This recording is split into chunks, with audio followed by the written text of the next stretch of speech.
días con todos. Como mencionaba Mónica, a mi cargo va a estar presentar el primer caso, ¿no?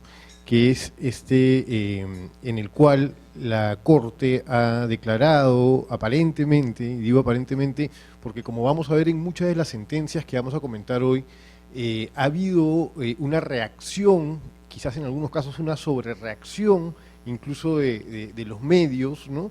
Que han distorsionado de repente un poco lo que en el fondo entendemos que podría haber dicho la sentencia o la Corte en cada caso en particular, ¿no?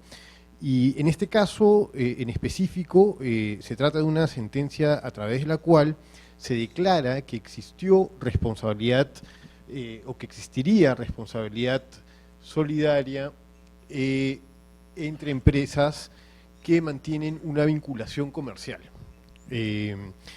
¿Cuál es la regla general en materia de responsabilidad solidaria, en materia, en términos generales, ¿no? El Código Civil lo establece claramente. Existe responsabilidad solidaria solamente en aquellos casos en los que la ley o el título de la obligación lo establezcan de manera expresa, ¿no? Partimos de esa regla general.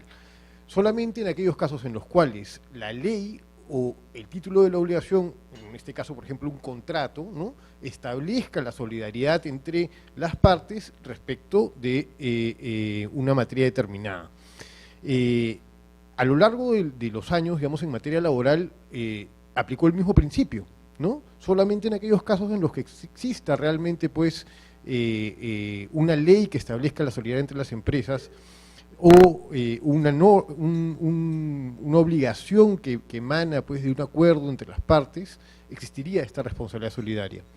Pero hemos visto que de un tiempo a esta parte, específicamente a partir del criterio contenido en el Pleno Jurisdiccional Laboral del año 2008, que se ha venido flexibilizando este criterio, digámoslo así, ¿no? Esta regla general se ha venido flexibilizando. Y lo que se ha entendido es que en materia laboral, por la naturaleza de los derechos, existen ciertos supuestos en los cuales la regla no aplicaría, ¿no?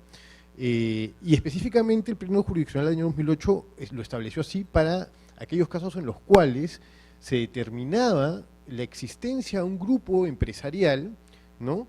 Y que a partir de la acción concertada del grupo empresarial se utilizaba esta figura para defraudar derechos laborales, ¿no? Básicamente lo que decía este pleno jurisdiccional es que en aquellos casos en los cuales existía un grupo de empresas que estaban vinculadas económicamente entre sí y donde existía un centro de poder común a las empresas y que se utilizaba esta figura de grupo económico para defraudar o burlar los derechos laborales de los trabajadores, podría entenderse que existía una solidaridad de las empresas del grupo para responder por los derechos laborales defraudados. Eso es lo que teníamos hasta el año 2008, ¿no? La novedad de esta sentencia es que las empresas entre las cuales declara la solidaridad no tenían ningún tipo de vinculación económica, no formaban parte de un grupo empresarial, eran dos empresas que habían contratado simplemente, una había contratado a la otra para que se encargue de la distribución de los productos que comercializa, ¿no? Entonces, creemos que es importante, pues, entender primero qué es lo que pasó en este caso, ¿no? Se trata del caso de una trabajadora que prestaba servicios para una empresa que a su vez había sido contratada por otra para que se encargue de la distribución de sus productos, como comentaba, ¿no? En el desarrollo de las labores, esta trabajadora sufre un accidente de trabajo, ¿no?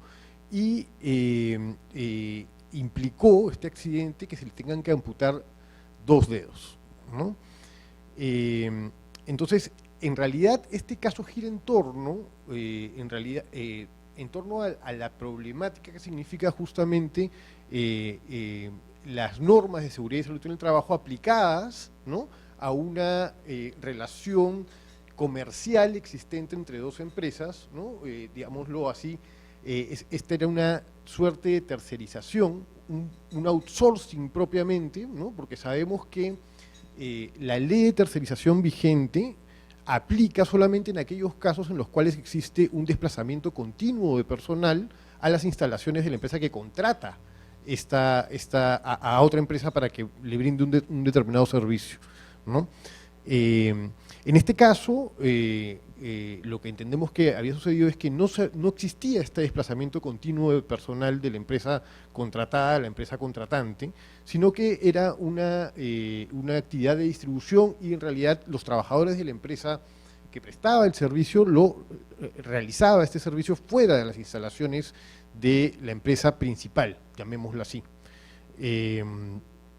Y claro, todo el caso gira en torno en realidad a la inaplicación, o a la aplicación, mejor dicho, de normas de seguridad y salud en el trabajo.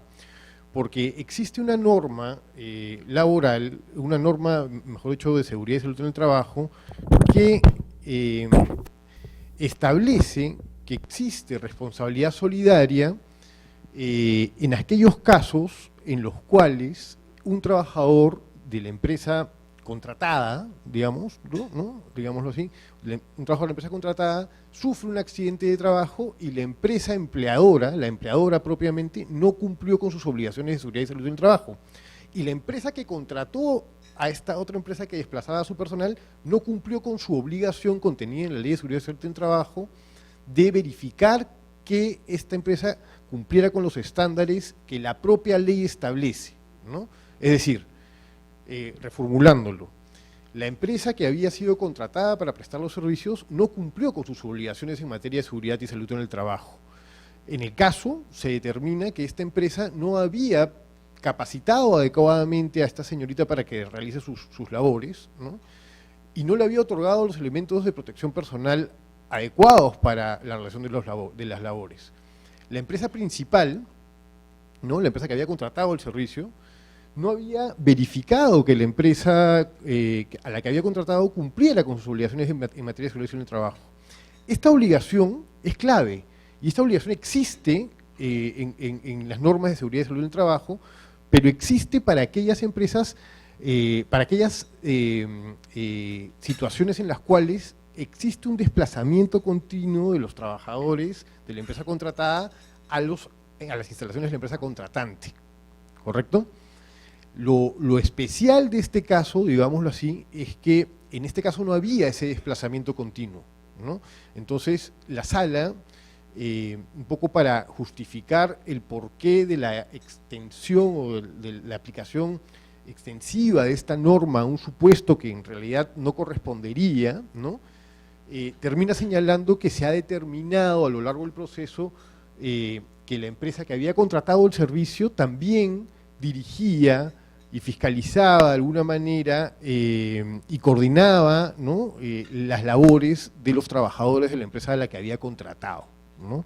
Entonces, claro, estamos ante una situación en la cual se ha determinado la existencia de una responsabilidad solidaria, ¿no? Más allá de lo que las normas dicen y más allá de lo que la propia jurisprudencia laboral había ya determinado que existía en casos de una vinculación económica, en un caso de un grupo de empresas, para una situación en la cual simplemente existía una relación, digamos, comercial, ¿no? Una empresa había contratado a otra para que le brinde un determinado servicio, pero en realidad creo que es importante que nos quede claro que en este caso en particular, ¿no?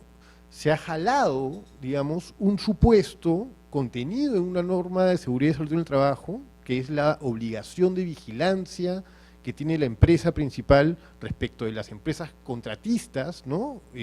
Con las que, valga la redundancia, contrata, ¿no? De que cumplan con sus obligaciones en materia de seguridad y salud en el trabajo, ¿no? Y claro, se ha hecho una interpretación extensiva de esta norma, ¿no? Porque la norma en principio, como hemos señalado, te da esa obligación, les impone esta obligación a las empresas que contratan servicios en aquellos casos en los cuales existe un desplazamiento continuo de personal, ¿no? Claro, y lo cual tendría más sentido, ¿no? Porque claro, si yo tengo a una a una empresa que permanentemente me provee o envía a su personal para ejecutar un servicio en mis instalaciones, tendría sentido pues que yo en esos casos supervise, ¿no?, que este personal y que esta empresa cumple con sus obligaciones de seguridad y salud en el trabajo, ¿no? Pero acá la alerta, digamos, surge porque creo que ahora lo recomendable sería que en estos casos, no solamente, mejor dicho, en estos casos, las empresas, si ustedes, alguna de sus empresas, contrata servicios tercerizados, y estas personas ejecutan sus labores fuera de esas instalaciones, de sus propias instalaciones, lo ideal sería que también en estos casos ustedes puedan controlar, ¿no?, de alguna manera que la empresa con la que están contratando cumple con los estándares de la norma de seguridad y salud en el trabajo, ¿no?, por lo menos con las obligaciones mínimas, como puede ser la capacitación del personal que ejecuta el servicio o el otorgamiento a este personal de los elementos de protección personal mínimos, ¿no? Entonces, un poco lo que había sucedido en este caso es esto, ¿no? Es la extensión de un supuesto de una norma contenida en la seguridad en la Ley de Seguridad y Salud del Trabajo, que establece expresamente la responsabilidad solidaria en aquellos casos en los cuales existe un desplazamiento continuo, y la Corte, como comentaba también, se ha basado básicamente en la evidencia, ¿no?, que se había aportado en este proceso respecto de que la empresa principal coordinaba los servicios o las labores de los trabajadores de la empresa contratista, y coordinaba también y supervisaba de alguna manera las mismas, ¿no? Bueno, y para terminar, nosotros queríamos presentarles simplemente cómo funciona la responsabilidad solidaria por vinculación económica, ¿no? Como les comentaba hace un momento, ya existe precedentes jurisprudenciales al respecto, existe incluso un pleno jurisdiccional laboral en el año 2008 que establece la solidaridad en aquellos casos de vinculación económica, grupo de empresas, en situaciones en las cuales se evidencia la existencia de un fraude con el objeto de burlar los derechos laborales de los trabajadores, ¿no? No tenemos en el ordenamiento laboral peruano una norma que establezca claramente cuándo existe un grupo de empresas, cuándo existe una vinculación económica entre las empresas, pero existen resoluciones de SBS y de CONASEF que ya señalan qué se puede entender como vinculación económica, y se hace hincapié, y esto en la jurisprudencia comparada también es un tema capital, ¿no?, en relación a este asunto, y es que debe haber un control común, ¿no?, una fuente de dirección común de las empresas. Creo que ese es el elemento clave, ¿no? Porque puede haber vinculación económica, pero si es que no se demuestra que existe, ¿no?, un centro de poder común desde el cual emanan todas las decisiones empresariales, emanan específicamente las decisiones sobre el personal, ¿no?, y que esas decisiones han estado orientadas además a defraudar los derechos laborales, la responsabilidad solidaria sería mucho menos probable que se declare finalmente, ¿no? Y bueno, como en más de una institución laboral, también en este caso opera el principio de primacía de la realidad, ¿no? Creemos entonces que en realidad no es que se pueda hablar de una responsabilidad solidaria por vinculación comercial. En este caso en particular, como hemos comentado, lo que ha sucedido es una interpretación extensiva de una norma de seguridad y salud en el trabajo, amparada ya sobre un precedente jurisprudencial existente que en materia laboral señala que no necesariamente siempre va a respetarse la regla general, que es que la solidaridad emana únicamente del título de la obligación o de una norma expresa, ¿no?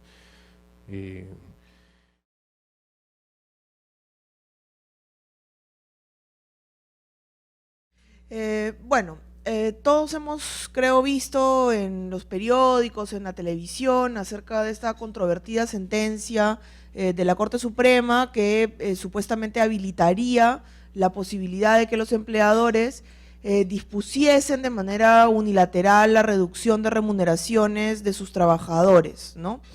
De hecho, ha generado un revuelo tal que se creó inclusive un hashtag tendencia ni un sol menos, ¿no? Luego acabó saliendo uno de los vocales de la Corte Suprema a dar una conferencia de prensa, a explicar qué era lo que realmente había querido decir con su sentencia, ¿no? Para evitar porque se había convocado una marcha de protesta contra la sentencia y primera vez que veo que una sentencia laboral genere una cosa por el estilo, ¿no? Con el propósito de evitar que la propuesta se materializara, se dio esta conferencia de prensa. Entonces vamos a analizar hoy día realmente qué dice esa sentencia, qué tan preocupados podemos estar como trabajadores o si realmente nos concede algún tipo de ventaja como empleadores, ¿no?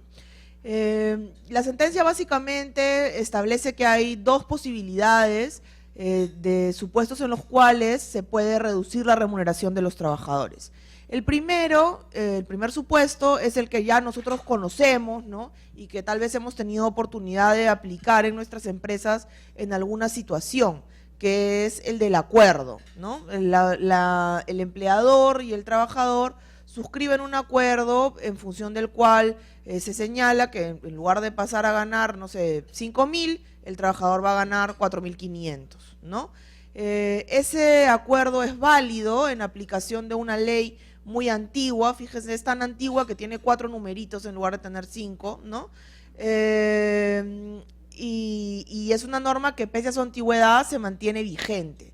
En algún momento, hace unos años, hubo una cierta controversia respecto de si la ley 9463 realmente se mantenía vigente. Se emitieron algunas sentencias aisladas de la Corte Suprema en las que la Corte sostuvo que en realidad era una norma que había quedado fuera del ordenamiento y rechazó la posibilidad en ciertos casos concretos de que inclusive mediante acuerdos se redujesen remuneraciones.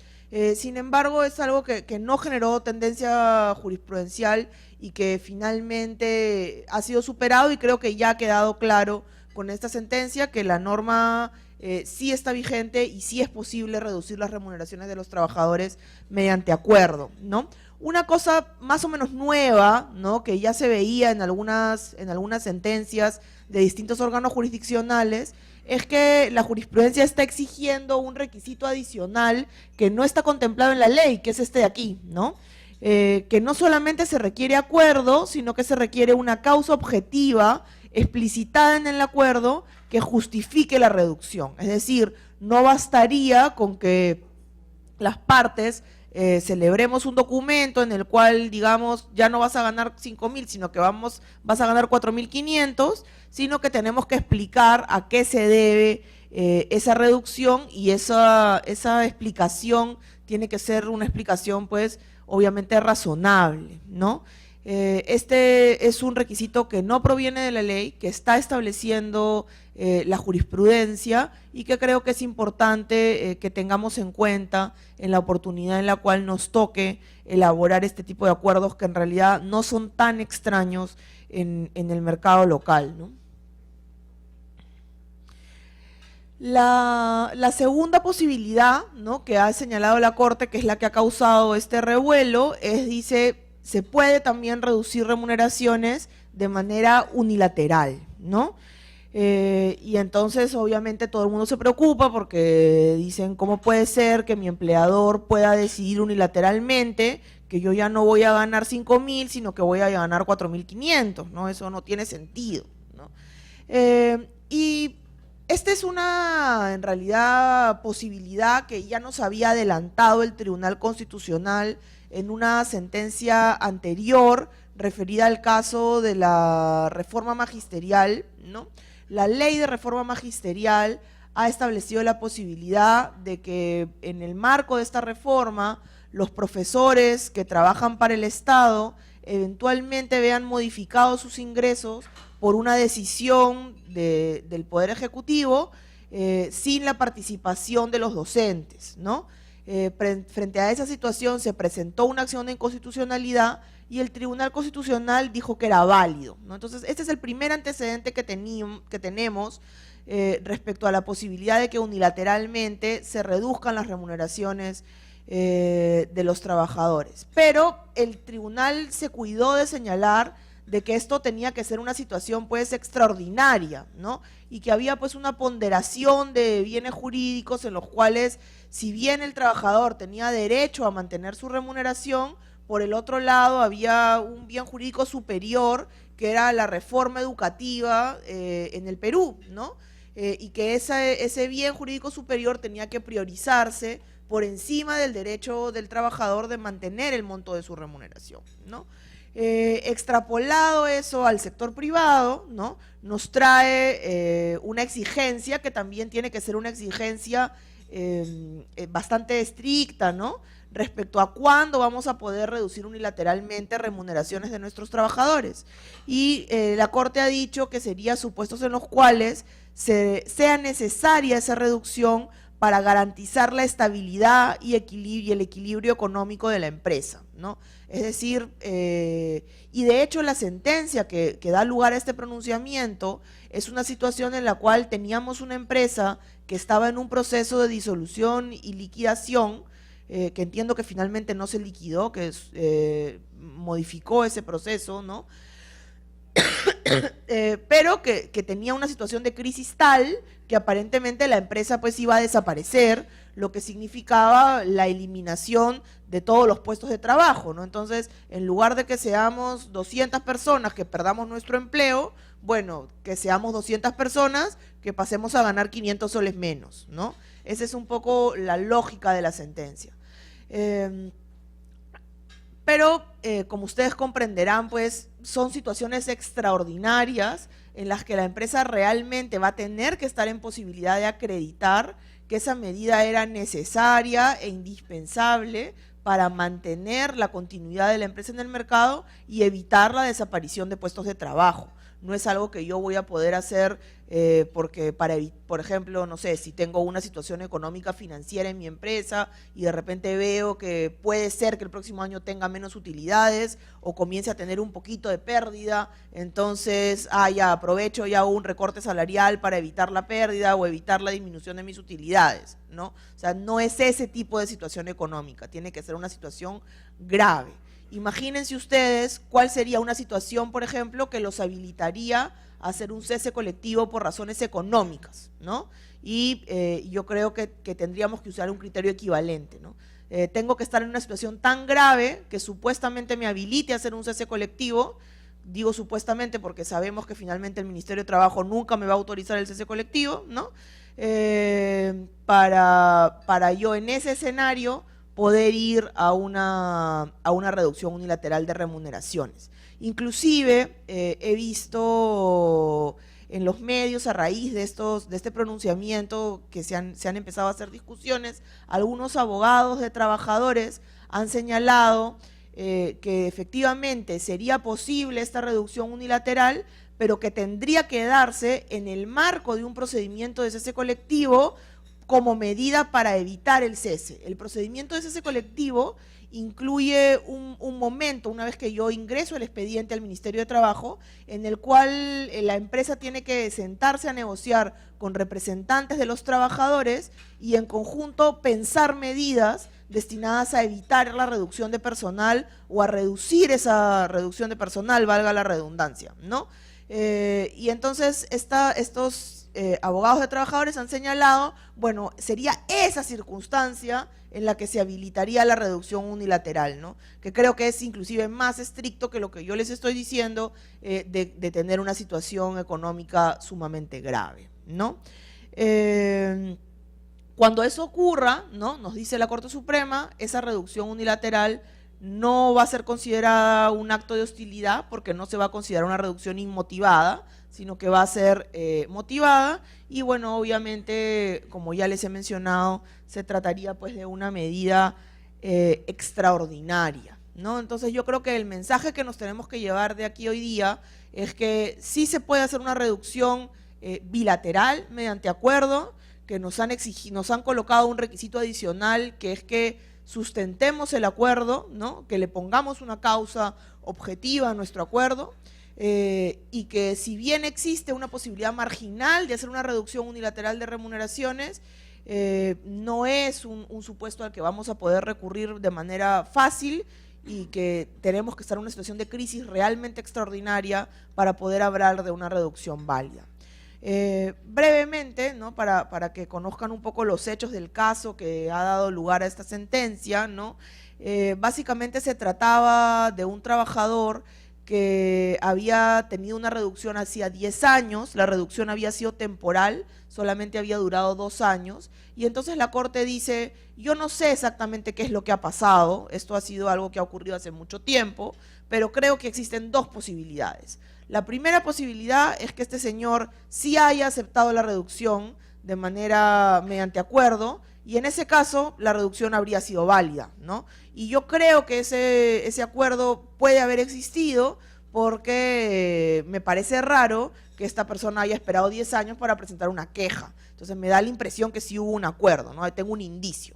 Pero suponiendo que no haya un acuerdo, he verificado que la situación económica de la empresa era tan grave, de hecho había un proceso de disolución y liquidación en marcha, que realmente justificaba una reducción unilateral. Y entonces, si no hubiese habido un acuerdo, la situación económica tan grave y el hecho de que realmente se ha acreditado que la medida fue extraordinaria, porque fue temporal, porque se revirtió una vez que se superó la situación de crisis, hace que yo considere que efectivamente se trataba de una medida válida, ¿no?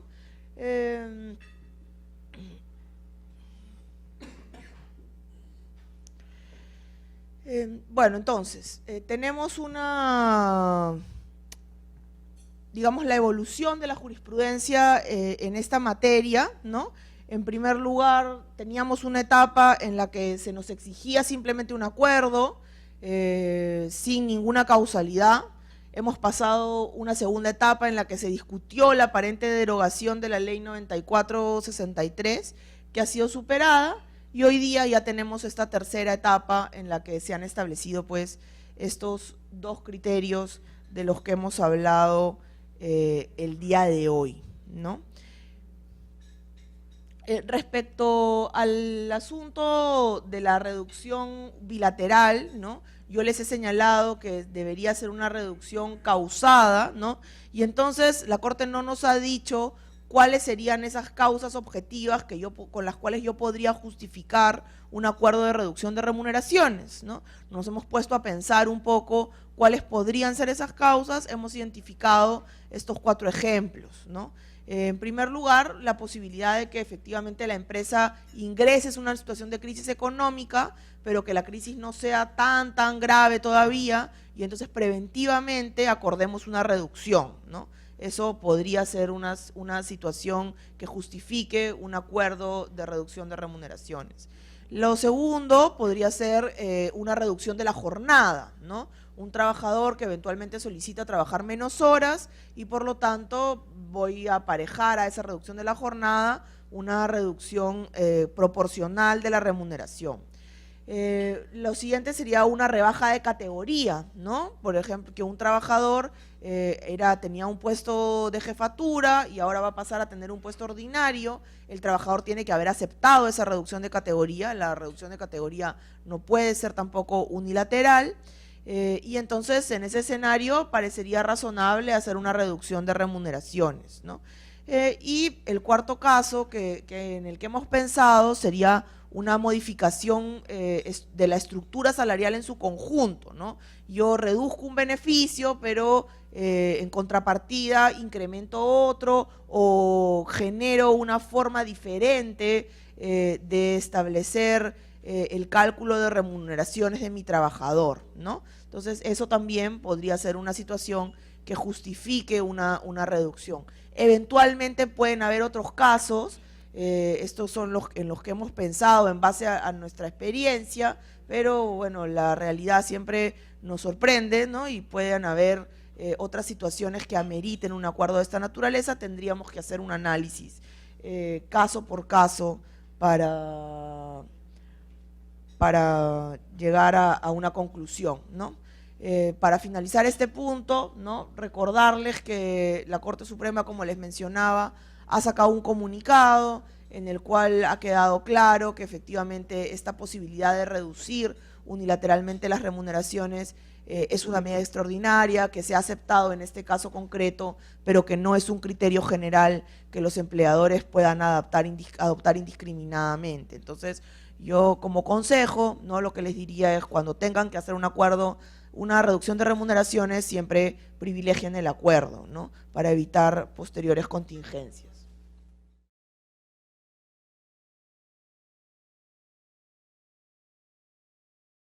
Este tema también es algo que ha venido siendo materia de una serie de cuestionamientos, ¿no? No hoy, sino de un tiempo a esta parte, ¿no? ¿Qué dice la sentencia, básicamente, ¿no? La sentencia de la Corte Suprema que vamos a comentar hoy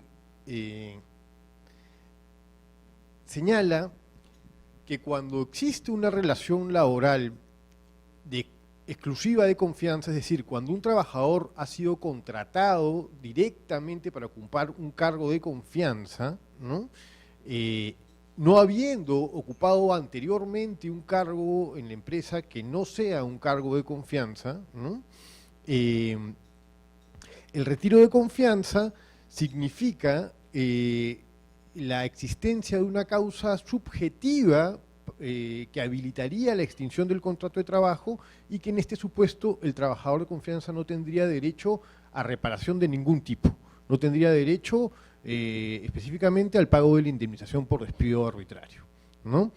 Y la sentencia señala además que cuando existen relaciones laborales mixtas, es decir, cuando un trabajador originalmente ingresó a prestar servicios a la empresa en una posición que no era un puesto de confianza, y posteriormente, ¿no?, es ascendido, digamos, o cambia de puesto y y pasa a ocupar un puesto de confianza, en ese escenario lo que ocurriría si se le retira la confianza es que este señor tendría pues derecho a regresar al puesto que ocupaba anteriormente, que no era un puesto de confianza, o alternativamente a optar en este supuesto por el pago de la indemnización por despido arbitrario, ¿no? Vamos a ver un poco más adelante que en realidad esta distinción entre un supuesto y otro no es algo nuevo. El Tribunal Constitucional ya ha hecho este ejercicio en algún momento para justamente pronunciarse cuál es la protección que debería tener un trabajador frente a un despido arbitrario, ¿no?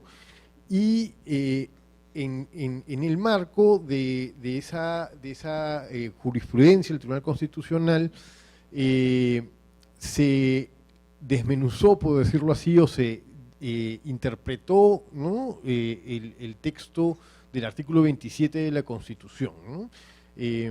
La protección contra el despido arbitrario es una protección que emana directamente de una norma constitucional, ¿no?, que es este artículo 27 de la Constitución, que señala que la ley otorgará o otorga adecuada protección contra el despido arbitrario, ¿no? Es a partir de esta norma y del derecho consagrado constitucionalmente al trabajo que el Tribunal Constitucional, a mediados de la década del 2000, poco antes, generó una serie de jurisprudencia que de alguna manera supuso que se vuelva a un esquema de estabilidad laboral absoluta, que significa, en buena cuenta, que los trabajadores tienen la posibilidad de solicitar su reposición, ¿no?, en aquellos casos en los cuales se vulnera el derecho al trabajo debido a que existe una decisión unilateral del empleador de extinguir la relación de trabajo sin expresión de causa, lo que se conoce como el despido incausado, digámoslo así, o en aquellos casos en los cuales se le atribuye una falta grave al trabajador con el ánimo de despedirlo, de causalizar el despido, digámoslo así, pero que es una falta evidentemente inexistente, notoriamente inventada, digamos, por el trabajador, y es lo que se conoce como el despido fraudulento, ¿no?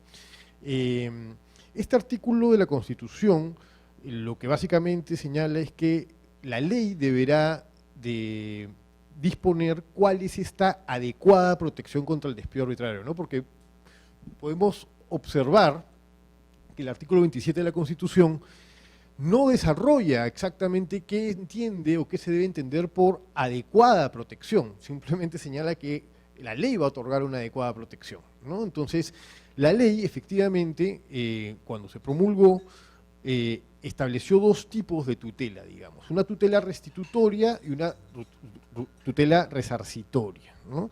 La tutela restitutoria, que es la posibilidad de ser reincorporado al puesto de trabajo, ¿no? Fue establecida en la ley para casos muy puntuales, ¿no? Y son aquellos casos en los cuales se determinaba que existía un despido nulo. Y el despido nulo en la ley originalmente fue pensado para aquellos casos en los cuales existía una vulneración muy grave, ¿no?, respecto de los derechos de los trabajadores, y que básicamente estaban orientados a evitar o a punir, digámoslo así, casos de discriminación, afiliaciones a sindicatos, despido nulo, ¿no? El despido que tiene como origen el embarazo de la trabajadora, despido nulo, ¿no? Realización de actos con el afán de constituir un sindicato, despido nulo. Eran supuestos taxativamente previstos en el artículo 29 de la ley que te daban la posibilidad, digamos, de solicitar la reposición. Muy acotados, ¿no? Y en la mayoría de casos, el despido arbitrario lo que conllevaba era simplemente el pago de una indemnización. Es lo que se conoce como esta tutela resarcitoria, ¿no? Sin embargo, como les comentaba hace un momento, a mediados o hacia el año 2002 se comenzaron a dar una serie de sentencias del Tribunal Constitucional que a partir de una serie de interpretaciones de orden más que nada procesal, porque estos eran procesos de amparo, ¿no?, comenzó a otorgar la posibilidad de, en aquellos casos en los cuales se entendía que había un despido incausado, es decir, yo no le decía nada al trabajador, no le imputaba ninguna falta, simplemente le decía, oye, te vas ahora y te pago tu indemnización, te vas. En aquellos casos el tribunal dijo, no, estos casos son especialmente gravosos también, porque la regla en el ordenamiento peruano es que los despidos tienen que ser causalizados, y tienen que ser causalizados de una manera objetiva, ¿no? Yo no puedo causalizar un despido diciendo, oye, no me gusta tu cara, ¿no? O sea, yo tengo que causalizar el despido a través de una de las causas válidas de despidos contempladas en la ley, y tengo que demostrar además que el trabajador estuvo envuelto en esta causa de despido, ¿no? Entonces, en aquellos casos en los cuales existe este despido incausado, yo no te expreso nada, también le doy al trabajador la posibilidad de optar entre la indemnización o la reposición. Y en aquellos casos en los cuales le invento una causa al trabajador, ¿no?, también voy a considerar que existe un despido fraudulento y también le voy a otorgar al trabajador la posibilidad de optar entre la indemnización o la reposición, ¿no? Entonces, esto es lo que sucede en la década del 2000 y que de alguna manera trae consigo el regreso, si se quiere así, a una estabilidad laboral absoluta, ¿no?, a un esquema de estabilidad laboral absoluta, ¿no? Y en el contexto de estas sentencias también el Tribunal Constitucional en algún momento se pronuncia respecto a la situación especial de los trabajadores de confianza y de dirección, que como sabemos no es lo mismo, ¿no? Los trabajadores de dirección y de confianza son dos categorías distintas de trabajadores contempladas en la ley, ¿no? Y el tribunal, en el marco de estas sentencias, ya se había pronunciado también sobre el tema, ¿no? Y luego de que emite estos pronunciamientos señalando que existía la posibilidad de los trabajadores de optar por la indemnización o por la reposición en estos casos de despidos específicamente desarrollados por el tribunal,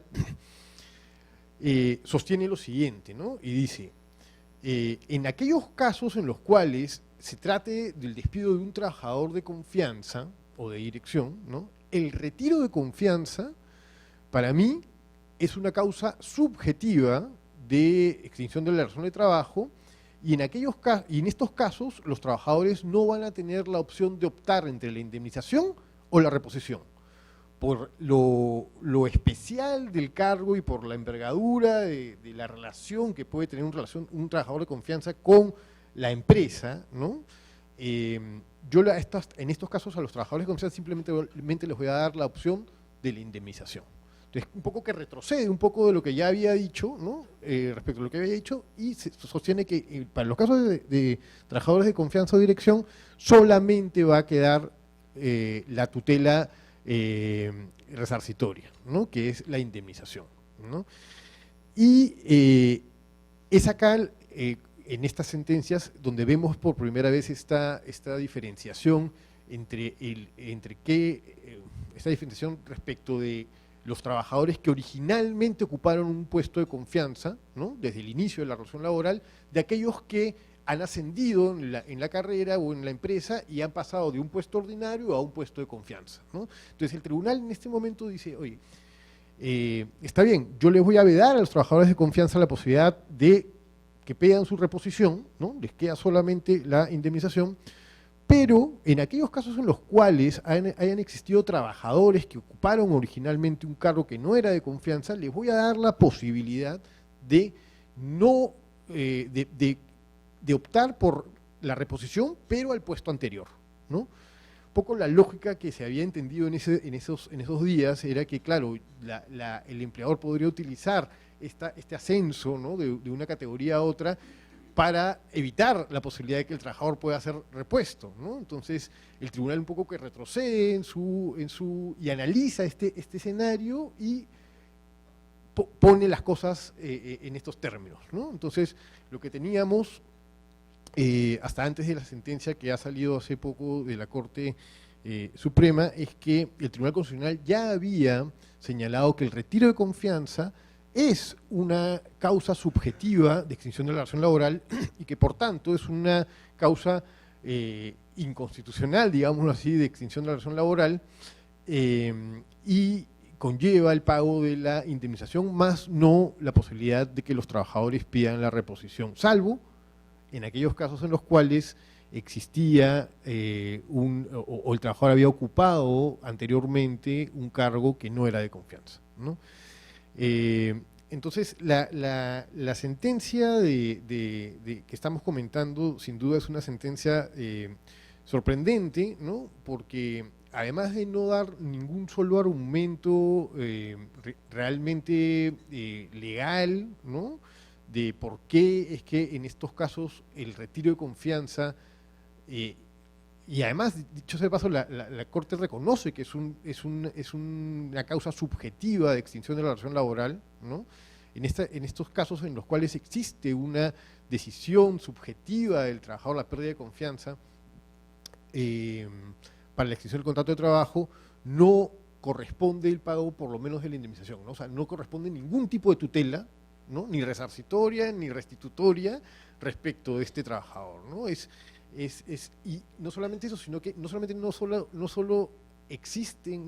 existe una motivación adecuada y suficiente de la Corte para dar esta sentencia, sino que además va en contra de lo que ya el Tribunal Constitucional había desarrollado anteriormente, ¿no? Entonces, creemos que en ese sentido va a ser bien complicado y a manera de consejo, ¿no? Es que si van a retirar a un trabajador de confianza, si bien no tienen que necesariamente pasar por todo el tema de el justificar el retiro de la confianza, sí, nosotros creemos que sí sería bien poco probable que se aplique el criterio de la Corte y se señale finalmente que no tienen derecho a una indemnización por despido arbitrario, ¿no? ¿Y de dónde viene esta confusión, ¿no? Porque esta confusión no es de ahora, ¿no? Y es que existe una norma para los servidores públicos, ¿no? Es una norma contenida en la Ley del Servicio Civil que habla, pues sí, del retiro de confianza en los cargos de confianza políticos, ¿no? El retiro de confianza, de acuerdo a las normas del servicio civil, sí implica, ¿no?, la posibilidad de extinguir la relación, la relación, bueno, la vamos a decir laboral en este caso, sin que exista la posibilidad de que el trabajador o el servidor obtenga una reposición o indemnización, ¿no? Esto existe, pero aplica para el sector público, ¿no? Y está orientado básicamente a temas de confianza política, ¿no? En el caso de la actividad privada, tenemos claramente que hay dos puestos que han solido ser subsumidos como cargos de confianza. Uno, el personal propiamente de confianza, ¿no?, que es aquel personal que labora en contacto personal y directo con el empleador, ¿no?, o con el personal de dirección, y que tiene accesos a secretos industriales, comerciales o profesionales y en general a información de carácter reservado. Estas personas, ¿no?, si cumplen con estos dos elementos, ¿no?, el laboral, el trabajar en contacto personal y directo con el personal de dirección y además tener acceso a información confidencial de la empresa, son considerados como trabajadores de confianza, ¿no? Un caso típico, ¿no?, que me gusta poner porque a veces no ejemplifica claramente qué es un cargo de confianza, es por ejemplo la secretaria del presidente ejecutivo de la empresa, ¿no? La secretaria del presidente ejecutivo de la empresa es un cargo de confianza, porque trabaja en contacto permanente y directo con la máxima autoridad de la empresa quizás, y además tiene acceso a su agenda, tiene acceso a una serie de información confidencial, ¿no? Y también son considerados trabajadores de confianza para el sector privado, ¿no?, aquellos trabajadores cuyas opiniones o informes son presentados directamente al personal de dirección, ¿no?, contribuyendo de forma importante a las decisiones empresariales, ¿no?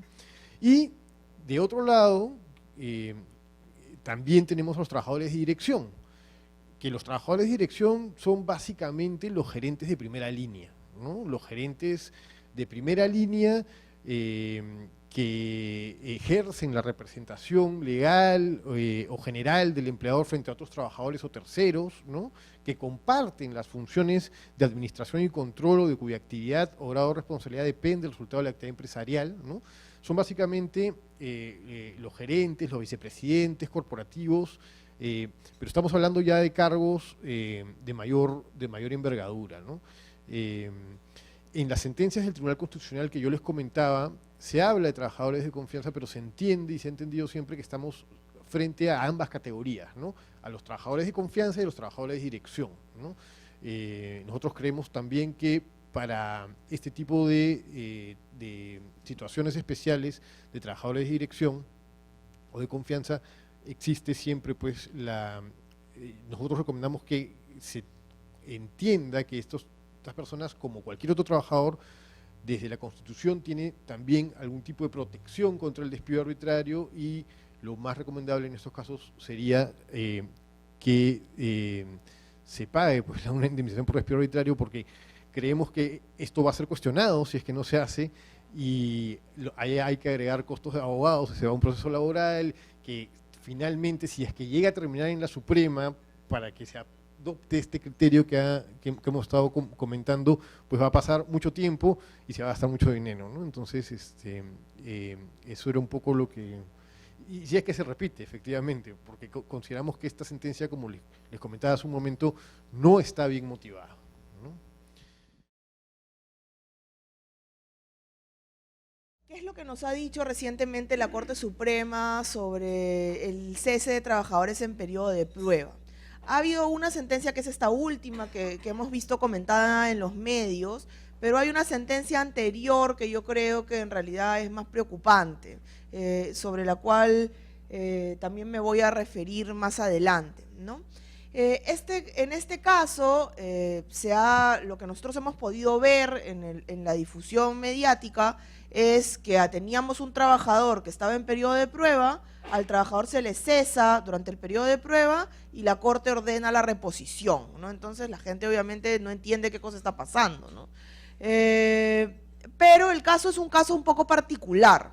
Era un caso de una persona que había sido contratada para ocupar un cargo de jefatura, ¿no? Pero que en la práctica nunca se le asigna ese cargo de jefatura. Él lo contratan como un jefe de auditoría, ¿no?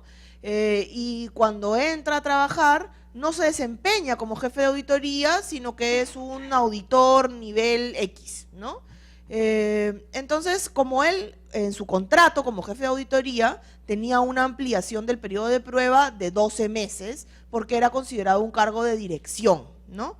Yo creo que se puede discutir que un cargo de jefe de auditoría realmente sea de dirección, pero la Corte lo ha considerado válido, entonces vamos a asumir que también es válido, ¿ya? Pero él no desarrolla realmente esa función, entonces la Corte dice, bueno, este señor, si era, en realidad su contrato señala que era jefe, pero no era jefe, era auditor nivel X, entonces al cargo de auditor nivel X le corresponde una categoría de personal de confianza. Y siendo personal de confianza, la ampliación del periodo de prueba, como ustedes saben, no podía ser de 12 meses, como máximo podría ser de 6 meses. Entonces, cuando a esta persona se le cesa, vamos a suponer en el mes 10, ¿no? Entonces, lo que la Corte dice es, no es que se le haya cesado dentro del periodo de prueba, ¿no? Sino que la ampliación de su periodo de prueba tan extenso, en este caso concreto, no era válida, ¿no?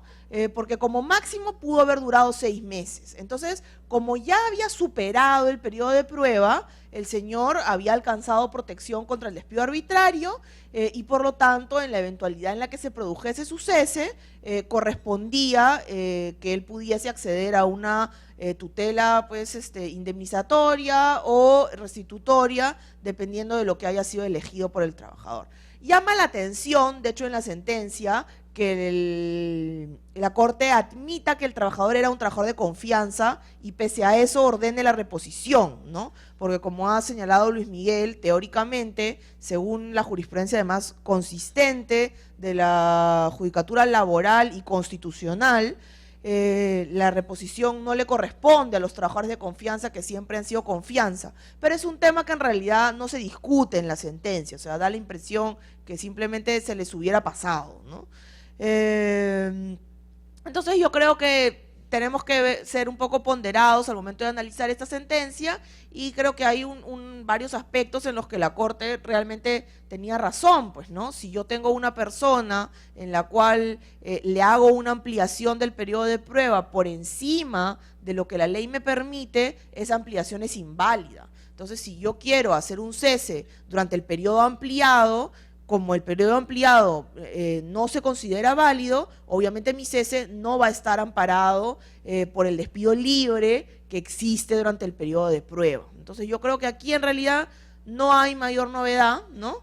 Lo importante yo creo que es un recordatorio, ¿no? que nos hace en realidad la Judicatura Laboral de cuando ampliemos un periodo de prueba, tenemos que estar seguros de que estamos en un supuesto que nos habilite a esa ampliación, número 1, y número 2, que cuando contratamos a una persona para cumplir determinada función, tenemos que asignarle esa función, pues, ¿no? Porque si no, se va a entender en aplicación del principio de primacía de la realidad, que en realidad su función era distinta, y eso puede afectar nuestra calificación del trabajador como un trabajador de dirección, de confianza, no sujeto a fiscalización inmediata, ¿no? Lo que sea que hayamos colocado en el contrato y que no se condiga con la realidad, ¿no?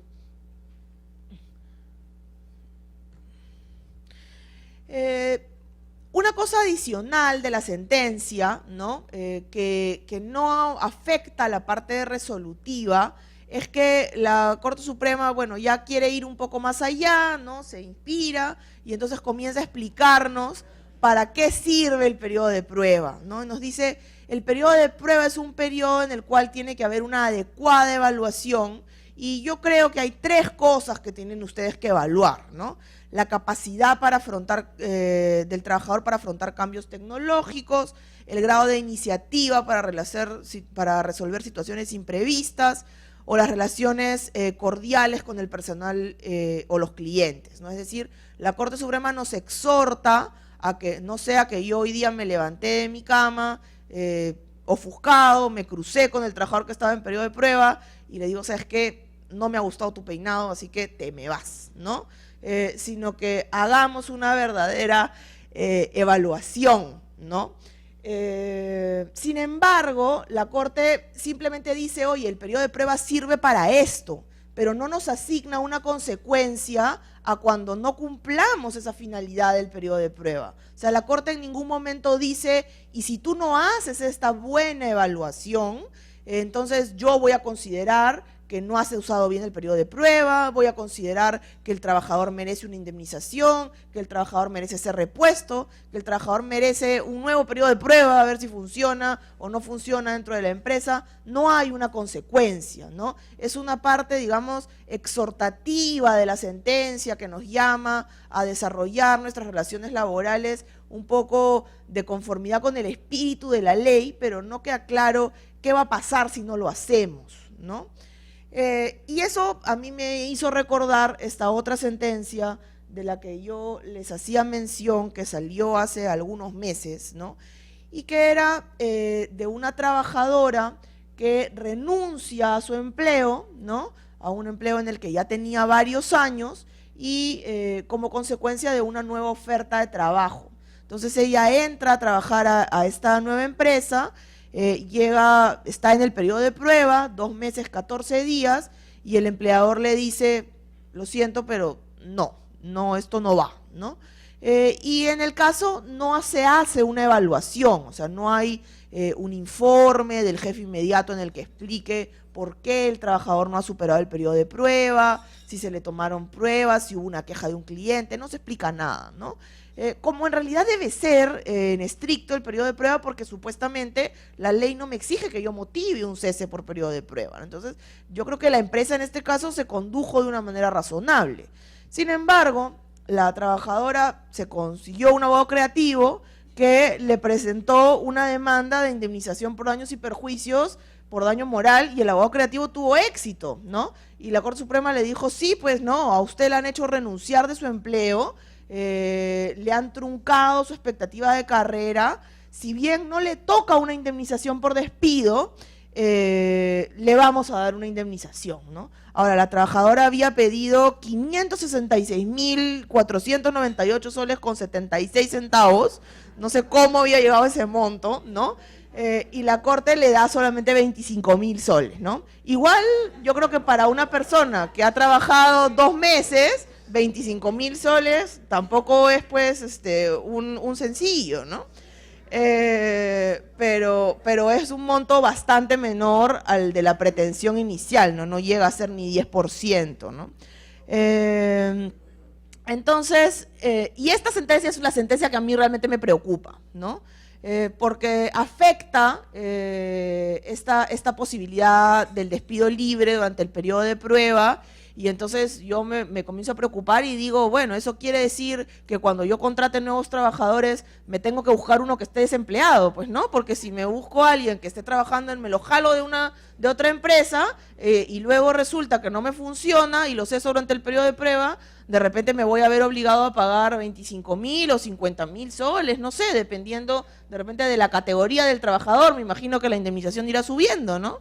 Entonces, yo creo que como lección de estas sentencias, ¿no? Si bien la Corte no nos ha dicho cuál es la consecuencia que nos va a aplicar si no hacemos una evaluación correcta del trabajador durante el periodo de prueba, entonces sí deberíamos tener un procedimiento, ¿no? Nosotros que somos empresas serias, formales, ¿no? Que cuidamos de cumplir con la ley laboral, entonces instituyamos procedimientos internos dentro de nuestra empresa para evaluar correctamente a los trabajadores durante el periodo de prueba y seamos capaces de, en un eventual supuesto de queja, demostrar, oye, no, lo que pasa es que esta persona venía tarde todos los días, tuvo 2 quejas de un cliente, no se llevaba bien con sus compañeros de trabajo. No tiene que ser una causa justa estipulada en la ley, ¿no? No nos ha dicho eso la Corte. Simplemente que se demuestre que al trabajador se le ha dado una oportunidad, ¿no? De que demuestre sus capacidades y, bueno, lamentablemente no las ha demostrado, puede ser que sea una persona capaz pero no se adapte al puesto de trabajo, ¿no? Y que nosotros nos hemos tomado la molestia de hacer una verdadera evaluación, ¿no? Entonces creo que ese es un poco el mensaje que podemos extraer de estas dos sentencias, ¿no? Para poner un poco más de atención a los ceses que llevamos a cabo durante el periodo de prueba, tener un informe de recursos humanos que nos explique un poco por qué la persona no superó el periodo de prueba y corresponde proceder al cese, ¿ok? Bueno, este es un poco lo que yo les quería transmitir respecto de este último punto. Les agradezco mucho por su tiempo, por su presencia el día de hoy. Realmente es un placer para nosotros reencontrarnos y tener la oportunidad de verlos físicamente, ¿no? Muchas veces nuestro contacto pues se limita al correo, al teléfono y no tenemos oportunidad de encontrarnos. Creo que estos espacios siempre son positivos para todos. Bueno, ya creo que nos ha ganado un poco el tiempo. Una vez más agradecerles por su presencia el día de hoy, invitarlos a que participen en los desayunos laborales que vamos a seguir programando a lo largo del año, y por favor si se pueden tomar unos breves minutos para llenar la encuesta que se les ha alcanzado, que creo que nos sirve para ir mejorando nuestro trabajo. Muchas gracias a todos, que tengan un buen día.